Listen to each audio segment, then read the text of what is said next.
और बताइए दोस्तों, कैसे हैं? Fine fine. चलिए, आज मैं आपको बता रहा हूं, कल तक हमने पढ़ा था कोऑर्डिनेटिंग कंजंक्शंस में एक एंड के बारे में पढ़ा है, एक और के बारे में पढ़ा है, और एक बट के बारे में, और एक और कौन सा था? फॉर। गुड। तो कोऑर्डिनेटिंग कंजंक्शन के बारे में ये हमने देखा। अब जरा आगे बढ़िए और सबऑर्डिनेटिंग कंजंक्शन की तरफ बढ़िए, ठीक है? चलिए,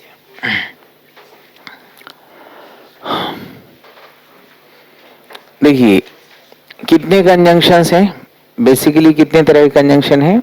दो तरह के। एक होगा हमारा कोऑर्डिनेटिंग और एक हो गया हमारा सबऑर्डिनेटिंग। तो कोऑर्डिनेटिंग कंजंक्शन है जो दो शब्दों को, दो फ्रेजेज को और दो क्लाउजेज को जोड़ता है, और ग्रामेटिकली दोनों शब्द जो होने चाहिए, फ्रेज होने चाहिए, वो क्या होगा? इक्वल रैंक का होगा। अब हम थोड़ा सा आगे देख रहे हैं सबऑर्डिनेटिंग कंजंक्शन के बारे में। तो सबसे पहले एक बात याद रखिएगा कि जो सबऑर्डिनेटिंग कंजंक्शन होगा, ये हमेशा सबऑर्डिनेट क्लाउज को मेन क्लाउज से जोड़ता है। यही पढ़ा है ना हमने? सबऑर्डिनेट क्लाउज को मेन क्लाउज से जोड़ता है, यानी कि इसमें दो शब्दों को जोड़ने का या दो फ्रेजेस को जोड़ने का क्षमता नहीं है। हाँ, शाम को भी पढ़ाते हैं, दोपहर में पढ़ाते हैं। कौन सा? ये वाला सबऑर्डिनेटिंग कंजंक्शन। पहले तो वीडियो बंद करने दो। चलिए, तो सबऑर्डिनेटिंग कंजंक्शन आज शुरू करेंगे। कल कोऑर्डिनेटिंग कंजंक्शन तक हमने पढ़ा था ना। तो सबऑर्डिनेटिंग कंजंक्शन बताइए, क्या दो शब्दों को जोड़ेगा? क्या दो फ्रेजेज को जोड़ेगा? क्या दो क्लाउजेज को जोड़ेगा? किसको जोड़ेगा? सबऑर्डिनेट क्लाउज को मेन क्लाउज से। तो सबऑर्डिनेट क्लाउज कैसे पहचानेंगे? सबऑर्डिनेटिंग कंजंक्शन से, यानी सबऑर्डिनेटिंग कंजंक्शन से जो शुरू होगा वो होगा हमारा सबऑर्डिनेट क्लाउज। सबऑर्डिनेटिंग कंजंक्शन में कौन कौन आता है ये सब तो हम आपको बता ही दिए थे। अब जैसे बिकॉज था, एज था, सिंस था, सो दैट है, अनलेस है, अनटिल है, बहुत सारे हैं। तो चलिए, उसमें हम आपको सबसे पहले बताएं कंडीशंस बताने वाले कंजंक्शन। देखिए, सबऑर्डिनेटिंग कंजंक्शंस में बारी बारी से सब बताएंगे, जिसमें आज मैं अभी बता रहा हूं कि कुछ कंजंक्शन जो है ना, कंडीशन बताता है। कंजंक्शंस शोइंग कंडीशंस, कंजंक्शंस जो कंडीशन शो करता है उसको हम सबसे पहले पढ़ेंगे। तो इसमें एक तो सबसे ऊपर में आता है इफ। कौन है? इफ। तो इफ और दैट, इन दोनों के बारे में आज हम थोड़ा सा आपसे बात करेंगे, इफ और दैट के बारे में। सही है? तो देखिए, इफ जब भी हम यूज कर रहे हैं, इसका मतलब हो गया कि ये सर्टेनिटी को रिड्यूस कर देता है। कंडीशन लग गया ना, तो सर्टेनिटी रिड्यूस कर देता है। तो ये तब इफ का यूज करिएगा जब आप किसी चीज के लिए सर्टेन नहीं है, श्योर नहीं है, डाउटफुल है। क्या है? तो डाउटफुल केस में इनका प्रयोग करिएगा। डाउटफुल, जैसे आपके मन में कोई डाउट है, आपके मन में कोई सवाल है, तब आप इफ का यूज करेंगे। और अगर आप श्योर हैं, अगर श्योरिटी है, सर्टेनिटी है, तब आप यूज करेंगे क्या? दैट। सही है ना? सबसे पहले तो मैं ये बात कर रहा हूं। जब भी डाउटफुल केस हो, आपके मन में कोई डाउट हो, तो आप क्या यूज करेंगे? इफ। और जब सर्टेनिटी है तो क्या यूज करेंगे? दैट। यानी कि कंडीशन बताने वाले कंजंक्शन कभी भी यूज में अगर आ गया तो कभी भी जो है ना, वो आपका श्योरिटी नहीं बताता है, श्योरिटी नहीं बताता है। इसीलिए एक पॉइंट ध्यान रखना है कि कंडीशन बताने वाले कंजंक्शन के बाद शैल विल का प्रयोग कभी भी आप नहीं करेंगे। नहीं, कोई भी कंडीशन बताने वाला कंजंक्शन, जैसे इफ है, अनलेस है, अनटिल है, provided that, as long as far as soon as, इसके बाद कभी भी प्रयोग नहीं करेंगे। जैसे अगर मैं बात करूं यहां पे,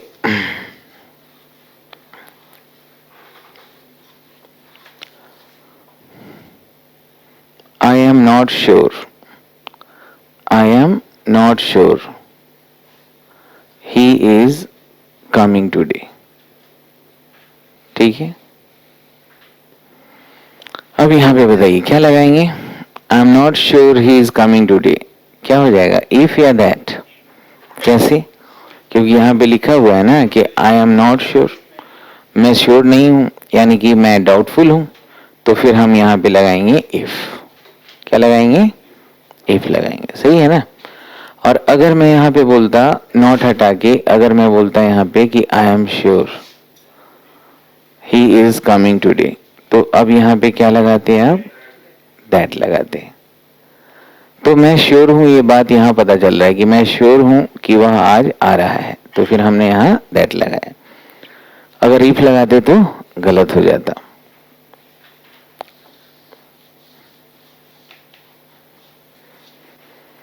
तो अगर मैं यहां पे बोल रहा हूं आई am not sure, I am not certain, इसका मतलब क्या है, और आई एम श्योर और आई एम सर्टेन एक ही बात हुआ। श्योर बोलिए या सर्टेन बोलिए, एक ही बात है, श्योर या सर्टेन। तीसरा अगर मैं बोल रहा हूं यहां पे कि I am doubtful, I am doubtful he has pass the exam,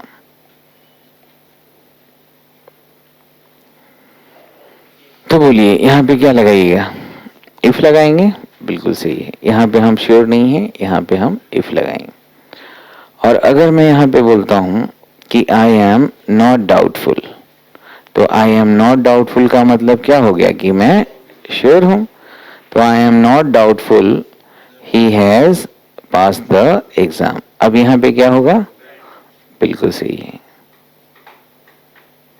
यहां पे हो जाएगा दैट, सही है, बहुत बढ़िया। तो डाउटफुल एडजेक्टिव है, जो भी है एडजेक्टिव है, वर्ब है, हमें पता तो चल ही रहा है कि मैं डाउटफुल हूं कि नहीं हूं। अगर मैं यहां पे कहता हूं कि आई डाउट, ये वर्ब के रूप में बना रहे, I doubt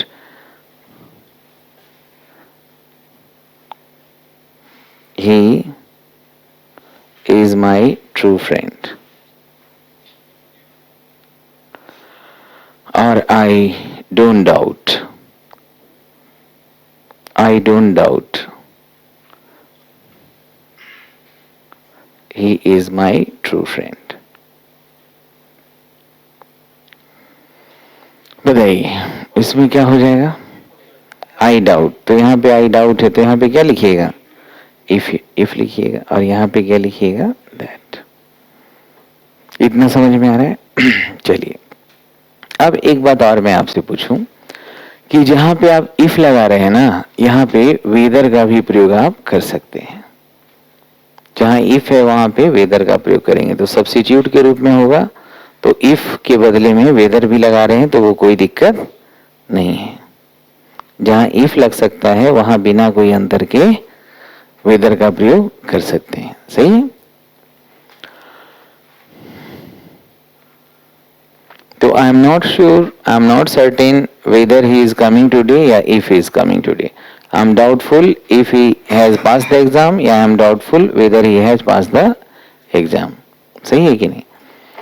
I doubt if he is my true friend, I doubt whether he is my true friend। सही है कि नहीं, करेक्ट है। अब लेकिन यहाँ पे अगर मान लिया कि ये सवाल होता कि I am not sure if he is coming today या whether he is coming today, दोनों सही है, लेकिन यहाँ होता कि I am not sure whether he is coming today or not। तो अब आप बताइए और किसके साथ लगता है, if के साथ कि वेदर के साथ। तो जब भी और रहेगा तो अल्टरनेटिव बात हो जाएगा ना, तो अल्टरनेटिव के लिए प्रयोग नहीं हो सकता है।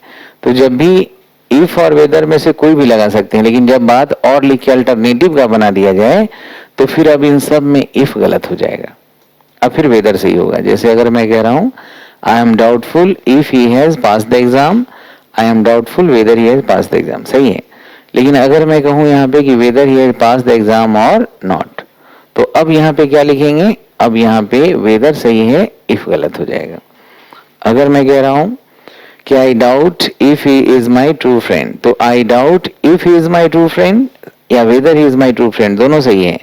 लेकिन यहाँ और नॉट लगा देते हैं तो अल्टरनेटिव बात है, अल्टरनेटिव के लिए वेदर और होता है, आइदर और होता है, इफ और तो होता ही नहीं है, फिर यहाँ इफ गलत हो जाएगा। समझ रहे हैं? आ रही है बात समझ में कि नहीं आ रही है समझ में? आ रही है।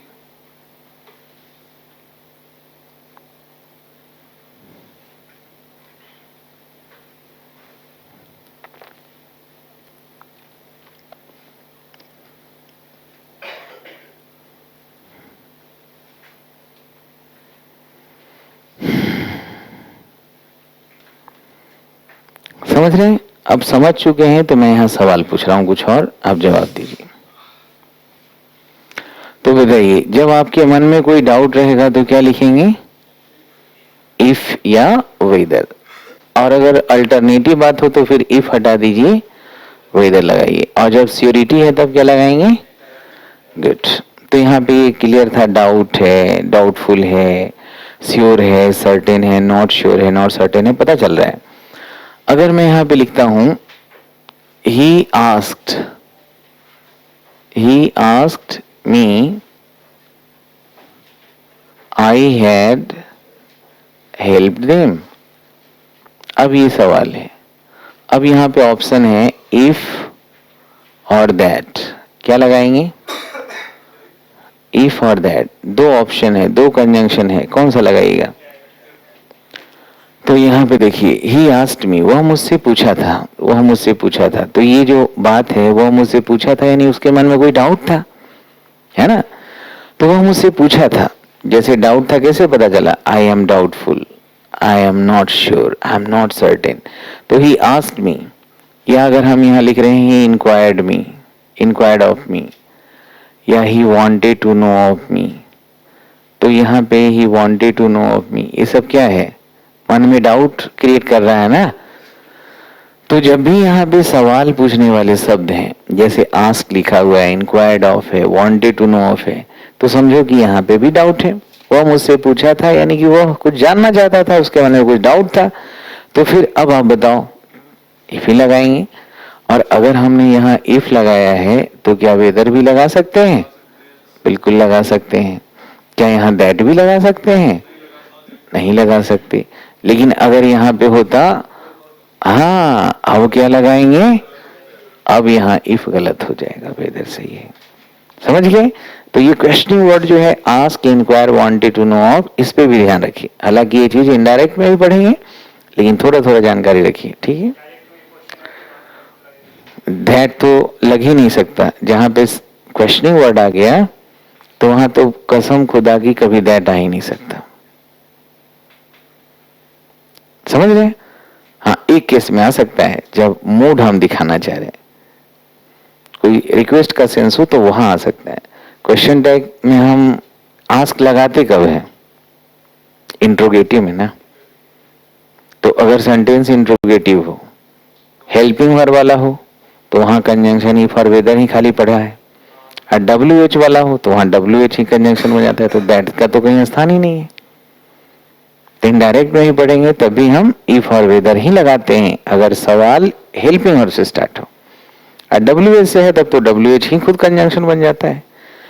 तो आप ध्यान रखिएगा कि अभी asked, inquired of, wanted to know लिखा हुआ है तो वो सवाल है, और सवाल में हम दैट कभी पुट नहीं कर सकते। समझ रहे हैं? ये बिल्कुल सही है। तो एक बार फिर से बताइए, सी आस्क्ड मी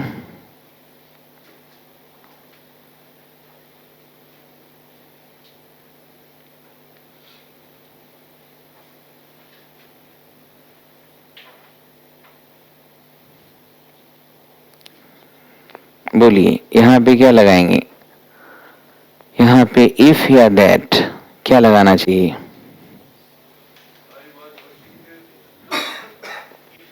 है इफ लगेगा, बिल्कुल।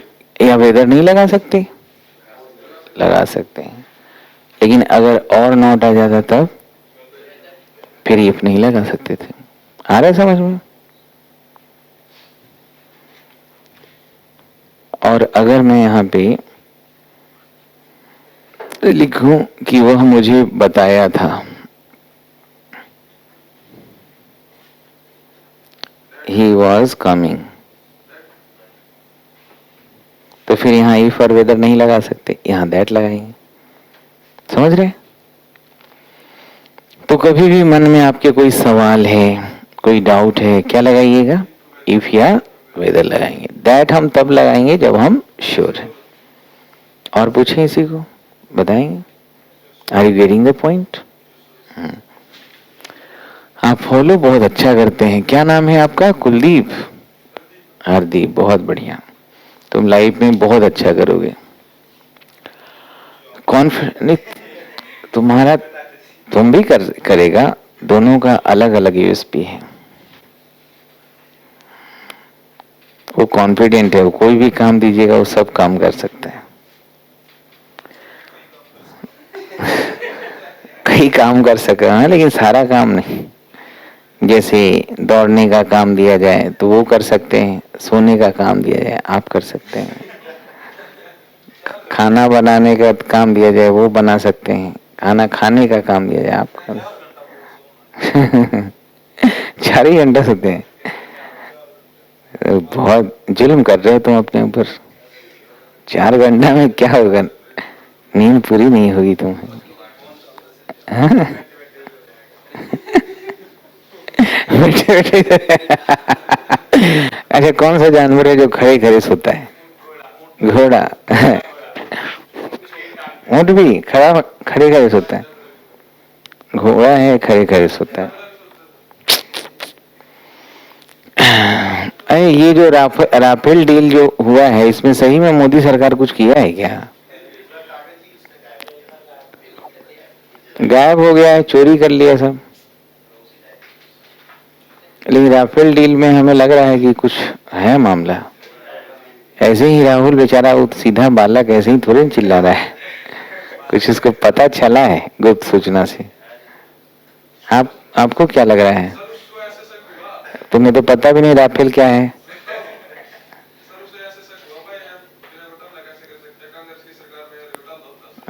अच्छा ये नहीं, इसके और भी। हाँ ये, लेकिन सुप्रीम कोर्ट ने बोल, किसको? बीजेपी को जमानत कौन सी? अभी तो याचिका दायर किया गया था उस पर। अरे चलिए, नहीं हमें लगता है कुछ बात है, चोरी किया है। हाँ लेकिन ये तो जब कांग्रेस आएगी तब पता चलेगा कि क्या चोरी हुआ कि नहीं। इस बार नहीं आएगी तो अगले बार आएगी, कभी तो आएगी। अरे देखिए, 2 पार्टी तो होनी चाहिए ना, नहीं तो 2 पार्टी नहीं रहेगा तो फिर खराब, फिर काम नहीं अच्छा करेगा, है कि नहीं? तानाशाह हो जाएगा। ये देखिए व्लादिमीर पुतिन हट ही नहीं रहा है, 2001 में बनाया तब से अभी तक।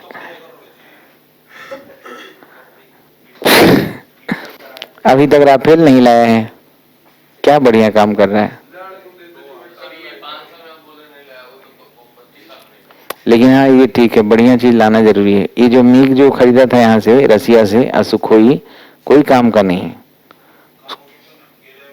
और मिग वाला तो अपने आप के नहीं, वो मिराज से काम हुआ था। मिराज फ्रांस से खरीदा था, मिराज 2000 फ्रांस से खरीदा था। राफेल भी फ्रांस का है।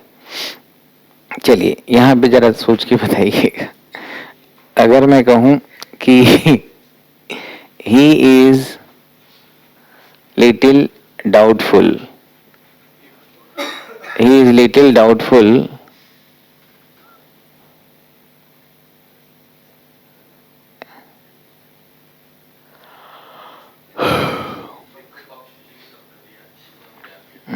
अब बाद में बात करेंगे। ही इज लिटिल डाउटफुल,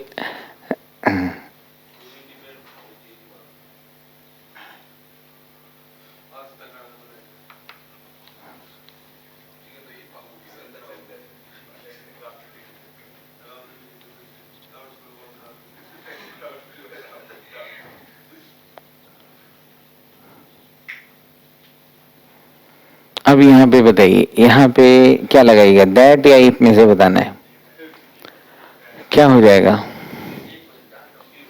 कैसे इफ कैसे होगा बताओ। डाउटफुल है, लेकिन पहले क्या है, लिटिल है, तो लिटिल का मतलब निगेटिव हो जाएगा, लिटिल का मतलब समझिए कि नॉट। अब बताओ क्या हो जाएगा, he is not doubtful, not doubtful मतलब श्योर है, तो फिर दैट हो जाएगा ना। तो डाउट है, लेकिन लिटिल का मतलब भी जानना पड़ेगा, लिटिल का मतलब ना के बराबर होता है। और यहीं पे अगर मैं यहाँ पे अ लगा देता ना, अ लिटिल, तो ये हो जाता है सम, मतलब अ का कोई फर्क नहीं पड़ता है? His brother is coming today।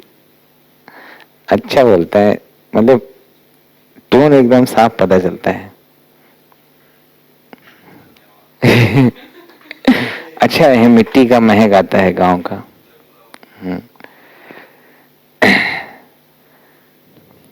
इसको कहते हैं भोजपुरी बोलने के लिए तो बोलता ही नहीं, बढ़िया है। He is a little doubtful. अभी बड़ा मजा आने वाला है, अभी हम लोग ना 5-6 सेंटर्स खोल चुके हैं, स्टडी सेंटर्स, जो बच्चे देख रहे हैं, अभी वीडियोस वगैरह देख रहे हैं सब जगह। ये तो अभी सब बोकारो में, चास में, जहानाबाद, सासाराम, फिर ये मुक्तिगढ़, मुक्तेश्वर, सब खुल चुका है। और अभी कल से हम लोग यहाँ, आज शाम या कल तक सब लाइव का सारा सिस्टम यहाँ लग जाएगा, तो फिर यहाँ से सारे लाइव हो जाएंगे सारे सेंटर्स, तो जितने भी, हाँ ये सबसे बढ़िया है। हाँ, इसमें सबसे अच्छा जो चीज़ है ना वो ये है कि इसमें हर शहर में खोल रहे हैं, लाइव हो रहा है, जैसे यहाँ पढ़ रहे हैं, जितना बैच यहाँ पढ़ा रहे हैं उतना बैच हर सेंटर में चलेगा। अब कुछ ग्वालियर में बात चल रही है, एक भिवानी में भी चल रही है, फिर मेरठ में खुलेगा, इलाहाबाद में, कानपुर में, आगरा में, सारे शहर में खुल रही है। हाँ, तो ये सारे मतलब आप ही लोग के सौजन्य से खुल रहा है, मतलब बच्चे ही जो पढ़ रहे थे बहुत सारे। जहानाबाद में तो एक बच्चा था जो ऑनलाइन पढ़ रहा था, वही अपना वहां पे शुरू किए। कहाँ सारा सारा सारा चलेगा, हर जगह पूरा लाइव आज। अरे वो चल जाएगा, चलाने में क्या दिक्कत है, बता देंगे। पैसा तो अब बहुत कम रखेंगे ना उसमें, उसमें अपना सारे सेंटर, जैसे देखिए मान लीजिए 200 सेंटर्स खुल गए, तो बहुत सारे लोग हैं जो पढ़े लिखे लोग हैं, जो चाहते हैं कि अपना सेंटर चलाएं, तो आराम से वहाँ पे अपना चलाएंगे। अगर 2-4-5 बैचेज वहाँ पे चला रहे हैं तो आराम से कुछ पैसा अपना कमा रहे हैं ना, 50,000 लाख रुपए तो कमा ही लेंगे महीने का।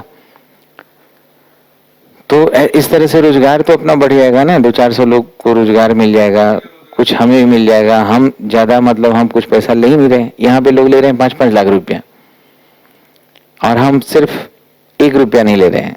हम ऐसे ही स्टडी सेंटर दे रहे हैं, खाली 25,000 रुपया किताब का ले रहे हैं, किताब का अपने पास नहीं, 25,000 ले रहे हैं, 25 सेट्स दे रहे हैं, और वो अपना वहां पे अपना चलेगा, और जब कमाएगा तो फिर हमको भी नहीं देगा। कम से कम फायदा होगा तो बच्चे को तो तकदीर बनेगा ना। तो अंग्रेजी में तो क्या होता है, 4-5 साल पढ़ने के बाद पता नहीं चलता ये पढ़ा क्या था। कम से कम हम इंजॉय कर करके पढ़ाएंगे, अपना एक एक चीज समझ में आ जाएगा तो रिजल्ट निकलेगा। हम वो सोच रहे हैं, हम पैसा कमाना नहीं सोच रहे हैं ज्यादा। और पैसा तो आ ही जाएगा, जब आप अच्छा काम कर रहे हैं तो पैसा देगा क्यों नहीं, अपने आप आ जाता है। और ज्यादा पैसा चाहिए ही नहीं, काम भर अपना चलता रहे अपना, ठीक है, लोगों को तो बेनिफिट मिलेगा ये सारी चीजें। तो यहाँ पे देखिए, he is a little doubtful, देखो तुम लिटिल यहाँ पे और नहीं लिखा हुआ था तो लिटिल का मतलब नॉट हो गया, और यहाँ पे अ लिटिल लिखा है तो इसका मतलब पॉजिटिव हो जाता है, कुछ है, सम डाउट। तो यहाँ पे पॉजिटिव बात हो गया, तो मतलब वह डाउटफुल है, और यहाँ पे डाउटफुल नहीं था, तो डाउटफुल नहीं था तो दैट हो गया, श्योर है, और वह डाउटफुल है, he is a little bit doubtful. तो यहाँ पे फिर क्या हो जाएगा, इफ या वेदर, और आगे अगर और लगाते तब क्या हो जाता है। जैसे वर्ड को देखिए, जैसे अगर मैं कहूँ आई एम कॉन्फिडेंट, तो आई एम कॉन्फिडेंट मतलब श्योर है, तो फिर आगे दैट लगाएंगे, और आई एम नॉट कॉन्फिडेंट तो इफ और वेदर, या आई एम डिफिडेंट, समझ रहे हैं? I am losing confidence, I am gaining confidence, कैसा बात हो रहा है? कॉन्फिडेंट बात है, श्योरिटी के साथ है, दैट लगाइए, नहीं है इफ और वेदर लगाइए। समझ रहे हैं?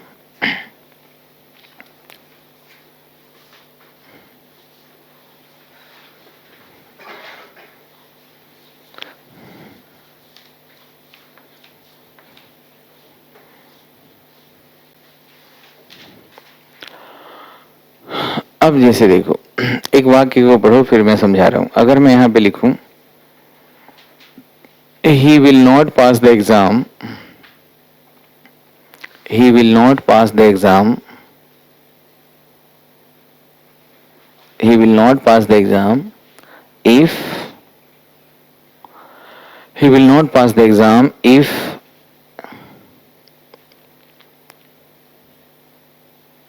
he does not practice hard।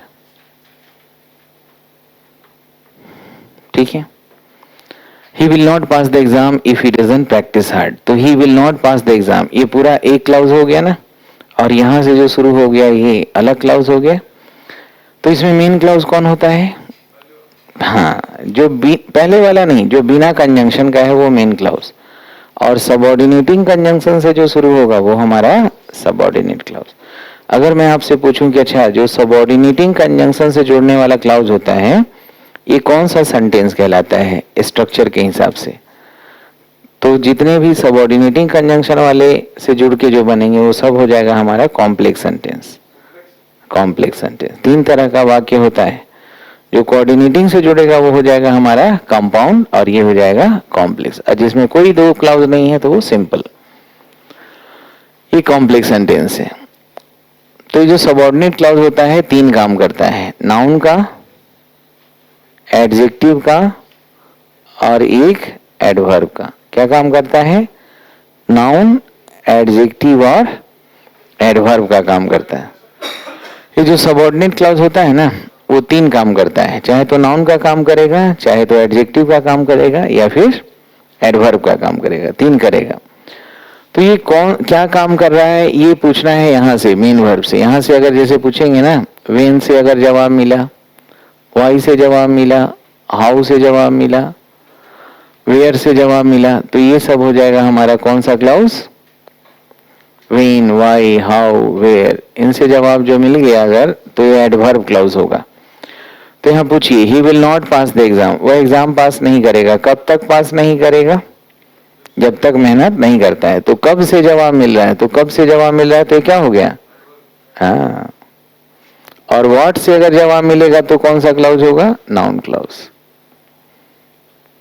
What से जवाब मिला तो नाउन क्लाउज, और व्हेन, वेयर, व्हाई, हाउ से मिला तो एडवर्ब क्लाउज। लेकिन ये एडवर्ब क्लाउज के लिए नहीं है, एडवर्बियल फ्रेज के लिए भी है, एडवर्बियल वर्ड के लिए भी है, सबके लिए यही बात है। सही है ना? He will not pass the exam if he doesn't practice hard। तो ये हमारा एडवर्ब क्लाउज हुआ, ये हमारा मेन क्लाउज हुआ। तो बोलिए, जो जहां पे भी सबऑर्डिनेटिंग कंजंक्शन दिख जाए तो वो सेंटेंस क्या हो जाएगा? Complex sentence. सही है? अब आगे जो कॉम्प्लेक्स सेंटेंस होगा तो उसमें सबऑर्डिनेट क्लाउज होगा ही होगा। तो जो सबऑर्डिनेट क्लाउज होगा वो क्या काम करेगा? नाउन, एडजेक्टिव और एडवर्ब। तो एडवर्ब पहचानना आसान है, जब हम वेन, वाई, हाउ, वेयर से जवाब मिल गया तो हमारा एडवर्ब है, जो पता करते चलेंगे, सबका हम पता कर सकते हैं, करेंगे। और व्हाट से जवाब जो मिलेगा वो क्या हो जाएगा? Noun clause. जैसे अगर मैं यहाँ पे पूछूं आपसे कि तो एडजेक्टिव क्लाउज कैसे पहचानेंगे, तो ये हमने पहले प्रोनाउन में पढ़ा होगा आपने कि रिलेटिव प्रोनाउन से शुरू होने वाला क्लाउज एडजेक्टिव क्लाउज होता है। पढ़ा था? हु से, विच से, या दैट भी रिलेटिव प्रोनाउन बनता है। तो जब वो रिलेटिव प्रोनाउन है तो उससे शुरू होने वाला क्लाउज एडजेक्टिव क्लाउज है, उसका भी चर्चा करेंगे। He will not pass the exam if he doesn't practice hard। समझ गए? तो if not जो यहाँ प्रयोग किया है आपने, तो if not का मतलब क्या होता है? if not का मतलब होता है unless। क्या होता है? unless। जो मतलब if not का है वही मतलब है unless का। तो कई बार बच्चे जो है ना unless और until को समझ नहीं पाते हैं। सही है? अब अनलेस और अनटिल को समझते हैं कि अनलेस और अनटिल में क्या फर्क है। वैसे हिंदी बोलिएगा तो इसका मतलब भी होगा जब तक कि नहीं, इसका मतलब भी होता है जब तक कि नहीं, लेकिन यूसेज में फर्क है। हाँ, ये जब भी बताएगा समय को बताएगा, सही है। और ये इफ जो है ये किस चीज के लिए होगा, कंडीशन के लिए। तो जहां अनलेस लिखा है ना, इफ नॉट से हटा सकता है, जहां इफ नॉट है वहां अनलेस से हटा सकते हैं। जैसे यही वाक्य, इसको अनलेस से बना के देखिए, he will not pass the exam, और इसके बाद कॉमा नहीं आएगा, सबऑर्डिनेटिंग कंजंक्शन के पहले कॉमा नहीं आता है। इसी को बनाइए, अनलेस से बनाना है, तो इसी सेंटेंस को इसी के सब्स्टिट्यूट में बनाना है अनलेस से। तो यहां ऐसे भी लिख सकते हैं, अनलेस, हाँ, अनलेस ही प्रैक्टिसेस हार्ड, सही है कि नहीं, अनलेस ही प्रैक्टिसेस हार्ड। अरे तो पता ही है कि कंडीशन वाले के बाद में विल का प्रयोग करते तब भी गलत, और अनलेस तो नेगेटिव होता है, इफ नॉट तो फिर यहाँ नॉट लगाते तो ये भी गलत हो जाता। तो कंडीशन बताने वाले के बाद शैल विल नहीं आएगा, ये यूनिफॉर्म रूल है, सब पे लागू होगा। आ रहा है समझ में?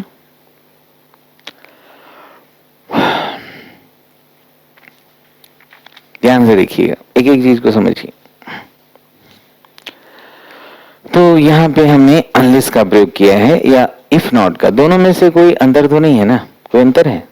कोई अंतर नहीं, दोनों सही। अब अगर मैं यहां पे बात करूं आपसे, एक दो आप चेंज करके देखिए पहले। अगर मैं कहूं जैसे अभी इफ नॉट को अनलेस में चेंज किया, अब अनलेस से लिख रहा है उसको इफ नॉट में चेंज करो। जैसे अगर मैं कह रहा हूं कि he cannot win the race, और कैनॉट अगर एक साथ लिखेंगे ना तो गैप नहीं होना चाहिए, ये भी ध्यान रखना है, कैन नॉट, या फिर लिखो कांट, दोनों सही है। अगर यहीं पे विल नॉट लिखेंगे तो गैप रहेगा, विल नॉट रहेगा तो गैप, शैल नॉट है तो गैप, शैल अलग नॉट अलग, लेकिन कैन नॉट एक साथ, ये भी ध्यान। अच्छा, गलती तो कैसे भी हो सकता है।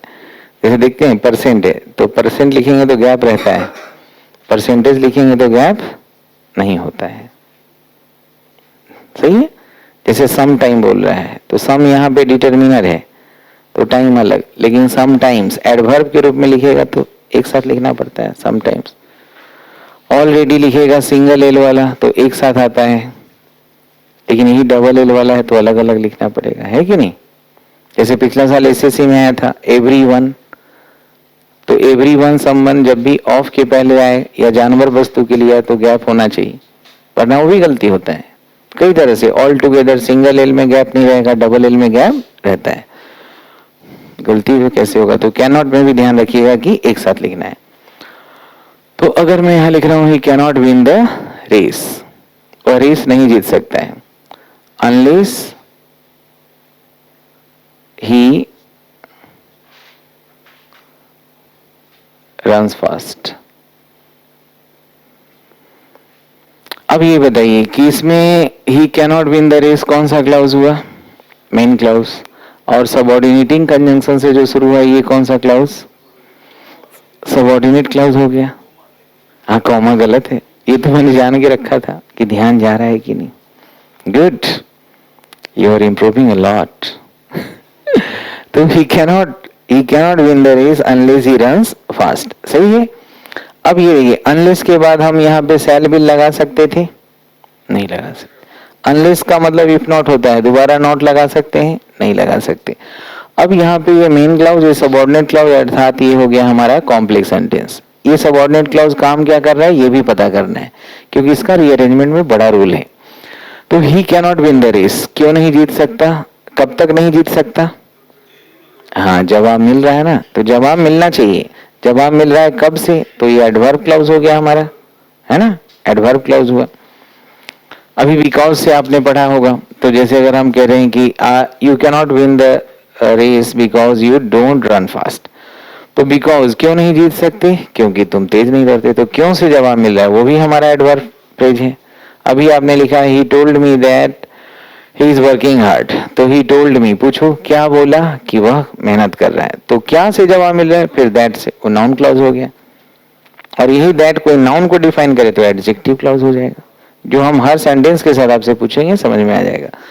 तो अगर मैं यहाँ पे कहूं कि इसको इफ नॉट से बनाइए, तो बनाइए, तो इसके सब्स्टिट्यूट में इफ नॉट से कैसे लिखेंगे? इफ ही डजंट, और रन हो जाएगा, ही डजंट रन फास्ट। बोलिए सही है? ये बिल्कुल सही है, सही है ना? सही है। अब मैं आपको ऑप्शन दे रहा हूं अनलेस और अनटिल में कौन सा यूज कब करना है, ठीक है? जैसे अगर मैं कहूं यू विल नॉट, अभी देखो कैन नॉट था एक साथ था, विल नॉट कैसे है? अलग अलग है। You will not obtain good marks, mark या मार्क्स,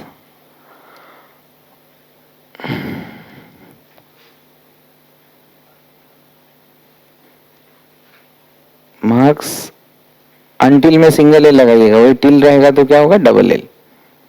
अब बताइए इसमें से दोनों ऑप्शन है। अब ये देखो कि टाइम पे डिपेंड करता है ये चीज की कंडीशन पे डिपेंड करता है, जरा खुद देखो, पता करो। आप अच्छा मार्क्स नहीं लाएंगे, आपका अच्छा मार्क्स किस बात पे डिपेंड कर रहा है? टाइम पे कि मेरे पढ़ाने पे? कंडीशन है, टाइम तो है ही नहीं, तो फिर यहाँ पे क्या लिखेंगे? मतलब आप अच्छा मार्क्स नहीं लाएंगे, आपका अच्छा मार्क्स लाना किस बात पे निर्भर कर रहा है? हाँ, जब तक मैं अच्छा नहीं पढ़ाऊंगा कहां से ले आएंगे? समझ रहे हैं कि नहीं? तो फिर हमने यहाँ पे अनलेस लिखा है, अनटिल गलत हो जाता। फर्क समझ में आ रहा है? अगर मैं यहाँ पे लिख रहा हूं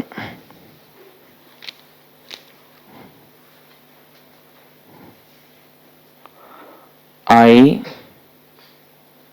kept watching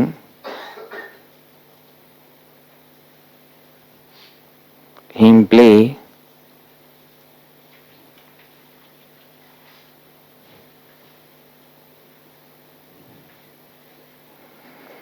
अब जरा यहाँ पे देखिए, यहाँ पे मैं वही दो ऑप्शन रख रहा हूं आपके लिए, अनटिल और अनलेस।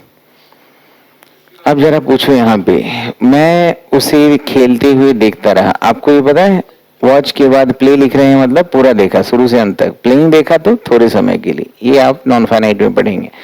तो मैं उसे खेलते हुए देखता रहा, कब तक देखता रहा? जब तक वह खेलना बंद नहीं किया, यानी कि ये देखना कब तक जारी हुआ, जारी रहा? जब तक वह खेलना बंद नहीं किया।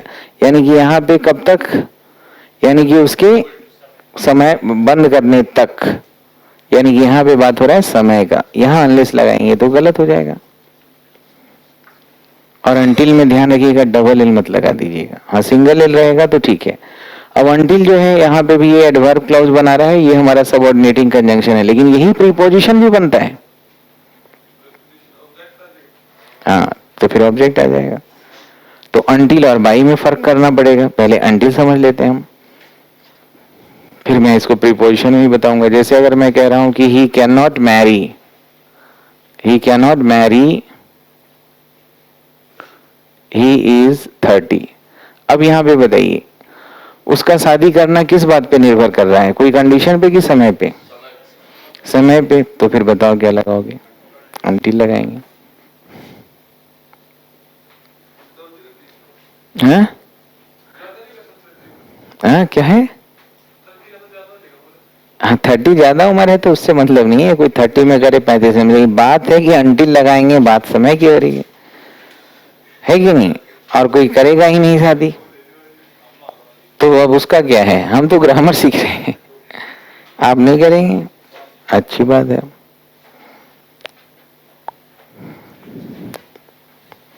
कल एक हमारे मित्र थे यही मुखर्जी नगर में पढ़ाते हैं, उनका शादी हुआ 1-2 महीना पहले। हम बोले अच्छा कि शादी कर लिए, मोनोटोनस थोड़ा खत्म हो जाएगा, मतलब अकेलापन एकांकीपन जो है वो खत्म। पर नहीं, इसलिए कर लिए कि थोड़ा सा बिजनेस में हेल्प मिलेगा। चलो बढ़िया। He cannot marry until he is 30, सही है। जैसे अगर मैं कह रहा हूं यहाँ पे, तुम्हें इस बात में बड़ा इंटरेस्ट है, ये समझ लो ना। अगर मैं कह रहा हूं कि वी कांट बोट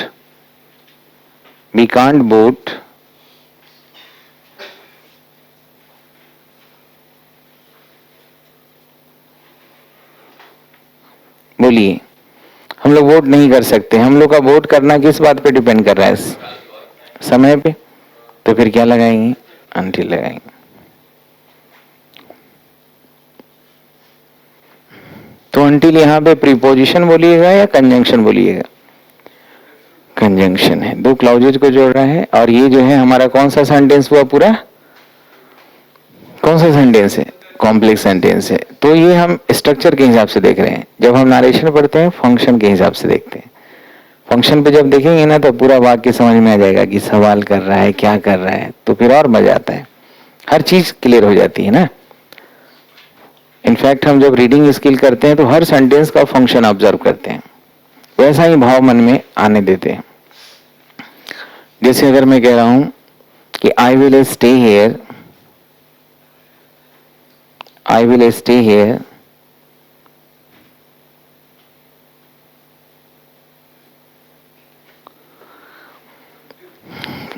बताइए, मैं यहाँ पे रुकूंगा। मेरा रुकना यहाँ कब तक होगा? सूर्यास्त होना। तो सूर्यास्त होना तो मतलब ये टाइम का बात है ना, ये तो टाइम पे सूर्यास्त होना ही होना है। यहाँ पे कोई कंडीशन नहीं है कि सूर्यास्त अंत होगा नहीं होगा, ये किसी के मर्जी पे नहीं चलेगा, ये अपना नेचुरल फिनोमेना है, फिनोमेनन है। समझ रहे हैं? अब देखो, अनटिल का मतलब होता है जब तक कि नहीं। अनटिल भी प्रीपोजिशन भी होता है और ये कंजंक्शन भी होता है, ठीक है ना। ये कंजंक्शन भी है और ये है प्रीपोजिशन भी।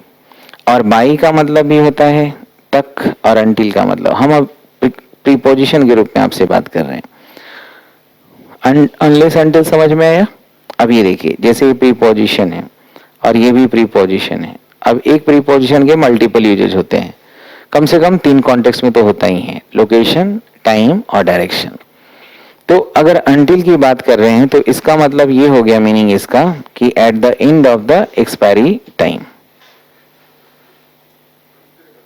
अनटिल का टाइम या डेट। और इनका यूज करेंगे with a stative verb, action verb के साथ नहीं। किसके साथ? स्टेटिव वर्ब के साथ। जबकि वाई का प्रयोग जब हम करेंगे तो इसका मतलब हुआ with in the expiry time. Expiry time और डेट है ना उसके पहले। और इनका प्रयोग जब भी होगा तो with an action verb.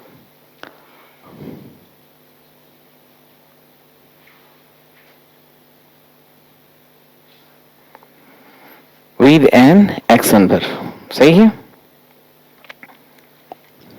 By का मतलब भी तक हुआ। जैसे अगर हम कह रहे हैं until 4 PM, तो until 4 PM का मतलब क्या क्या समझेंगे? कि 4 बजे तक, यानी कि 3:59 में भी नहीं, पूरे 4 बजे तक। और by 4 PM का मतलब क्या समझेंगे? until 4 PM का मतलब क्या हुआ? until 4 PM का मतलब हो गया कि एकदम 4 बजे तक पक्का, 4 बजे के 1 मिनट 1 सेकंड पहले तक भी नहीं, पूरा 4 बजे तक, सही है। और अगर हम by 4 PM कहते हैं तो इसका मतलब हो जाता है कि 4 बजे तक नहीं, 3:45 भी हो सकता है, 3:30 भी हो सकता है, 3 बजे तक भी हो सकता है, पहले भी, विदिन, उसके अंदर। अच्छा, दूसरी बात है कि ये तब यूज करेंगे जब एक्शन वर्ब हो, और ये तब यूज करेंगे जब स्टेटिव वर्ब हो। जैसे अगर मैं कह रहा हूं कि he is with me, he is with me until 4 PM या बाई 4 PM? अंटिल। तो यहाँ पे देखो ये कौन सा वर्ब है? स्टेटिव वर्ब है। यहाँ पे अंटिल हमने सही लगाया। और अगर मैं कह रहा हूं ही विल हैव रिच्ड या ही विल हैव कुक्ड, वह खाना बना चुकेगा, कब तक? 4 बजे तक। तो यहाँ पे एक्शन वर्ब है, समझ रहे हैं? कि इसका मतलब हुआ कि अंटिल का मतलब भी होता है तक, तब तक, और बाई का मतलब भी तब तक, कब तक? जब मतलब एक समय दिया हुआ है, एक पीरियड दिया हुआ है, एक पॉइंट ऑफ टाइम दिया है, उस पॉइंट ऑफ टाइम जो दिया हुआ है उस पूरा समय तक की बात अगर करें तब अंटिल लगाइएगा। और जो समय दिया हुआ है उसके भीतर में कोई घटना हो रहा है उसकी बात करें तब बाई लगाइएगा। तो ये तब लगाइएगा जब एक्शन हो रहा है, ये तब लगाइएगा जब एक्शन नहीं बल्कि स्टेटिव वर्ब है। स्टेटिव वर्ब मतलब एक्शन का होना वहां नहीं मिलेगा। जैसे वह मेरे साथ है, तो यहाँ कोई एक्शन नहीं है, होना स्टेट ऑफ बीइंग है। और खाना बनाना, वह क्या किया, खाना बनाया। खाना बनाना क्या है, एक एक्शन है। तो एक्शन वर्ब रहेगा तो बाई लगाना है। एक्शन वर्ब नहीं है, एक्शन वर्ब के साथ अगर यहाँ अंटिल लगा देते तो गलत, यहाँ बाई लगा देते तो गलत। मतलब समझना ये है कि 4 बजे तक, यानी कि पूरा 4 बजे तक अंटिल, और ये 4 बजे के पहले भी हो सकता है, 3:45 में भी खाना बना के खत्म हो जाए, 3:30 में भी हो सकता है। तो बाई का मतलब ये हुआ। जो प्रीपोजिशन में आपको समझाएंगे कभी, फिलहाल आप एक समझिए कि अंटिल कंजंक्शन और प्रीपोजिशन दोनों है। जैसे देखिए अभी आपने इफ लगाया, तो इफ का मतलब तो बहुत होता है, कंडीशनल फर्स्ट सेकेंड थर्ड में भी यूज करते हैं। जैसे अगर हम यहाँ कहें ओनली इफ, तो ओनली एडवर्ब है। इवन इफ, तो इवन हमारा एडवर्ब है। तो ओनली उसी वर्ड को क्वालिफाई करता है जिसके पहले आता है। जैसे अगर मैं कह रहा हूं only I can help you, तो ओनली किसको क्वालिफाई कर रहा है, मुझे। और इससे मीनिंग बदलता है, only I can help you यानी सिर्फ मैं मदद करूंगा, बाकी कोई नहीं कर पाएगा।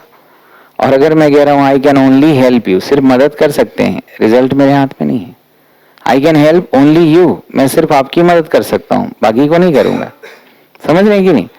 तो मीनिंग बदल जाता है। इवन के साथ भी देख लो, अगर मैं कह रहा हूं कि एक बच्चा भी तुम्हें पीट सकता है, even a child can beat you, एक बच्चा तुम्हें पीट भी सकता है, पप्पू नाच भी सकता है। पप्पू नाच भी तो नहीं सकता, पप्पू गा भी तो नहीं सकता। तो जिस पे हम फोकस कर रहे हैं उसके पहले लगाते हैं एडवर्ब को। ये एडवर्ब बड़ा इंपॉर्टेंट चैप्टर है प्लेसमेंट के हिसाब से, पोजीशन के हिसाब से मीनिंग ही चेंज कर देगा।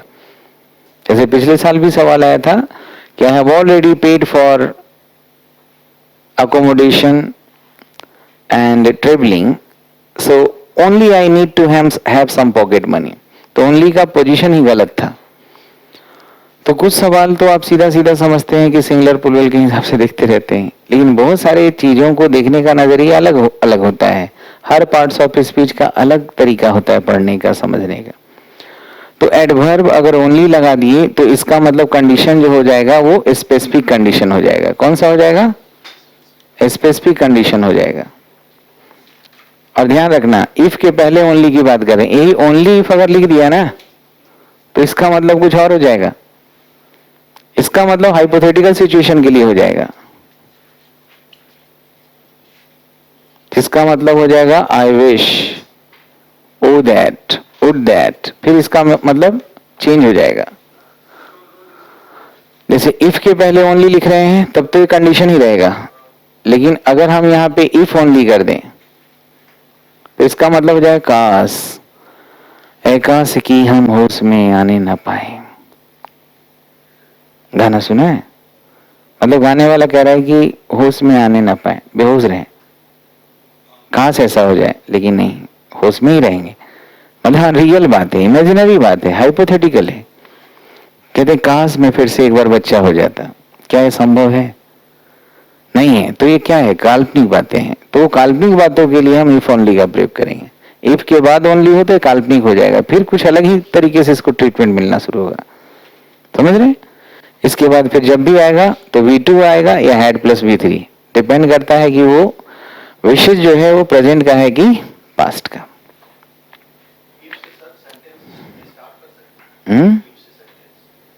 क्यों नहीं कर सकते हैं? सबऑर्डिनेटिंग कंजंक्शन है ना जी। तो सबऑर्डिनेटिंग है, पढ़ क्या रहा है ये भी नहीं समझ में आ रहा है। सबऑर्डिनेटिंग कंजंक्शन है तो शुरू में रखो, बीच में रखो। कोऑर्डिनेटिंग है तो शुरू में नहीं रख सकते हैं। अब जैसे देखो यहीं पे इफ ओनली है ना, यहाँ पे हम एज इफ लगा दें तो ये भी वही बात हो जाएगा, हाइपोथेटिकल। एज इफ लगाएगा तो भी हाइपोथेटिकल, इफ ओनली लगाएगा तब भी हाइपोथेटिकल। और ये स्पेसिफिक कंडीशन के लिए हो जाएगा। और इवन इफ अगर बोलेगा ना तो इसका मतलब है कि कंडीशन पूरा कर भी लो ना तो रिजल्ट तुम्हारे फेवर में नहीं होगा। इवन लगने के बाद में नहीं चेंज हो जाएगा। मैंने बोला ना कि ओनली के पोजीशन से बहुत कुछ बदल जाता है। यहाँ ओनली आया, इफ के पहले तो स्पेसिफिक कंडीशन हो गया, और यहाँ पे ओनली इफ के बाद आ गया तो इसका मीनिंग अलग हो गया। इफ के पहले इवन लगा दिया तो इसका मतलब अलग हो गया। जैसे बोलते हैं ना कि तुम भले ही अच्छे से पढ़ाई कर लो, तुम एग्जाम पास नहीं कर पाओगे।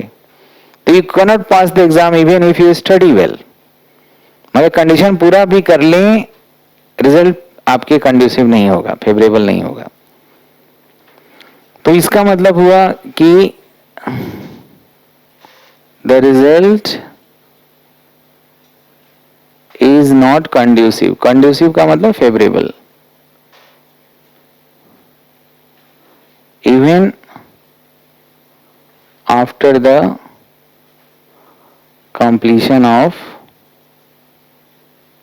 कंडीशन, कंडीशन पूरा करने के बाद भी रिजल्ट पॉजिटिव नहीं है।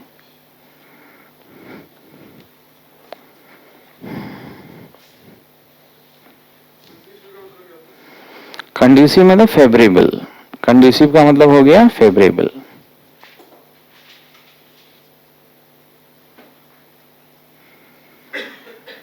कंड्यूसिव का मतलब हो गया फेवरेबल। टाइम कितना हुआ? तो हम लोग अपना जैसे प्रैक्टिस है, प्रैक्टिस करना जरूरी है ना, तो यहीं तक रखें, यहां से हम लोग कल लेके चलेंगे क्योंकि ये बहुत लंबा भी चलना है इसमें।